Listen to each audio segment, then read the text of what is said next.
Hello friends, कैसे हैं आप लोग। दोस्तों, बिजनेस कम्युनिकेशन स्किल की सीरीज में ये हमारा लास्ट वीडियो है, लिसनिंग स्किल। हमने वर्बल कम्युनिकेशन के बारे में बात की, रिटन कम्युनिकेशन के बारे में बात की। अ, आज हम डिस्कस करते हैं लिसनिंग स्किल्स। ये एक बहुत इंपॉर्टेंट स्किल है और अगर आपकी लिसनिंग स्किल अच्छी है तो जो भी आपका काउंटर पार्ट है उसके मन में आपके लिए एक रिस्पेक्ट बनेगा। इसके अलावा किसी भी डिस्कशन में, डिबेट में, मीटिंग्स में आप दूसरे के पॉइंट ऑफ व्यू को समझ करके अपने पॉइंट्स को अच्छी तरीके से रख सकते हैं। तो सबसे पहली एक बहुत छोटी सी चीज़ है लेकिन इम्पॉर्टेंट है कि जब भी आप किसी, चाहे अगर आप फ़ोन कॉल पे हैं या वीडियो कॉल पे हैं या आप फेस टू फेस मीटिंग कर रहे हैं, आप अगर वो इम्पॉर्टेंट मीटिंग है, दोस्त के साथ है, तब तो ठीक है। बट अगर किसी भी बिजनेस कॉन्टेक्स्ट में मीटिंग कर रहे हैं तो ऐसी जगह पे जाएं जहां पे कि कम से कम आप सामने वाले की बात को अच्छे तरीके से सुन सकें। अदरवाइज कई बार अगर एटमॉस्फेयर नॉइजी है या अगर आप घर में ही हैं तो टीवी चल रहा है या कहीं पे जो है और लोग बात कर रहे हैं, तो किसी ऐसी जगह पे जाएं जहां पे कि आप जो है सामने वाले की बात को अच्छी तरीके से सुन सके, समझ सके।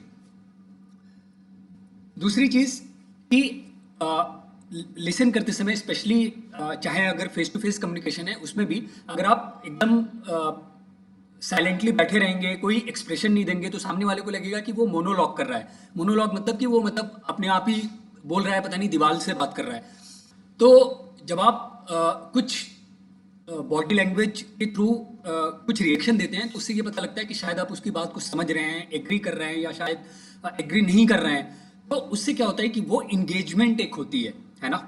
इसी तरह अगर फोन पे या मीटिंग में बात कर रहे हैं तो ओके, यस, क्योंकि कई बार आपने देखा है फोन पे अगर आप जो एक सामने वाले की बात सुन रहे हैं और कुछ समय तक आपने कोई रिएक्शन नहीं दिया तो बोलता है ओके, आर यू देयर। तो ये इंपॉर्टेंट है, इससे इंगेजमेंट बढ़ती है। फिर आप क्या बात कही जा रही है वो तो सुनना है, बट किस कॉन्टेक्स्ट में बात की जा रही है वो बहुत इंपॉर्टेंट है ना।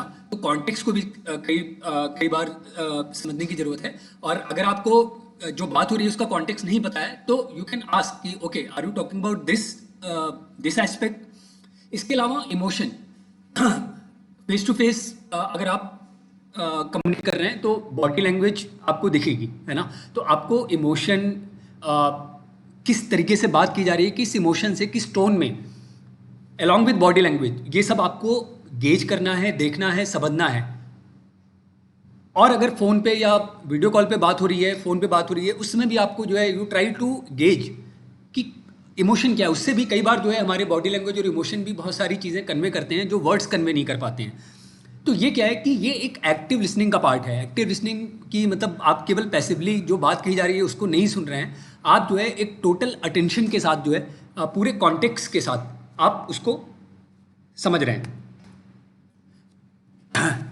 डोंट जज। आज क्वेश्चंस का मतलब ये है कि कई बार जो है सामने वाले या अगर शुरू में कुछ बात हुई या सामने वाले मान लीजिए वो क्लाइंट की तरफ से है या हमारे कॉम्पिटिटर की तरफ से है, कई बार हम हमारे माइंड में एक प्री कंसीव्ड नोशन होता है। कई बार अगर आप टीवी डिबेट में भी देखो तो अगर वो कोई अपोजिशन पार्टी का कोई भी स्पोक्स पर्सन आया है तो ऐसा होता है कि नहीं, बस उसकी हर बात को मुझे काउंटर करना है।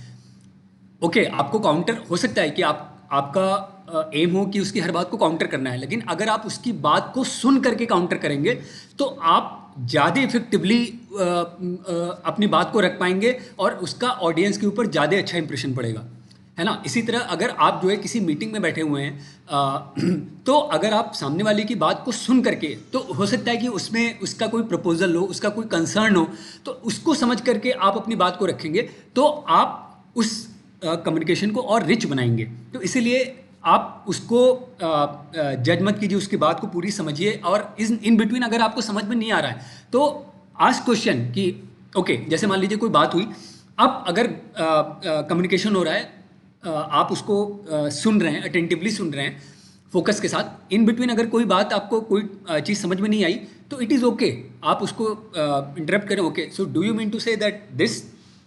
तो इससे क्या होगा कि आपकी अंडरस्टैंडिंग इंटरप्ट नहीं होगी, है ना।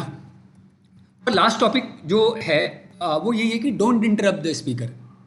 वो पहले वाले पॉइंट से कनेक्टेड ही है कि आप उसको रोकने के लिए मत रोकिए, उसको अटैक करने के लिए मत रोकिए, उसके पॉइंट ऑफ व्यू को सुनिए पूरा, और उसके बाद जो है अगर आपको कोई पॉइंट उसमें समझ में नहीं आ रहा है तो आप पूछिए कि क्या आप ये कहना चाह रहे हैं,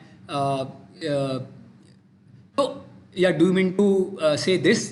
तो इस तरीके से जब आप क्वेश्चंस पूछेंगे तो आप उसके पॉइंट ऑफ व्यू को प्रॉपरली समझेंगे और फिर आप अपनी बात अच्छे से रख सकते हैं। तो ये सब तो कुछ एक सिंपल पॉइंट्स है जो कि शायद आप लोग को पता होगा, बट हम डे टू डे लाइफ में कई बार इसका ध्यान नहीं रखते हैं, तो इसका ध्यान रखिएगा। और ये चीज़ें ऐसी है ना कि एक बार में नहीं आती हैं, ये आती हैं प्रैक्टिस से। तो आप देखोगे कि कई लोग जो है जो बहुत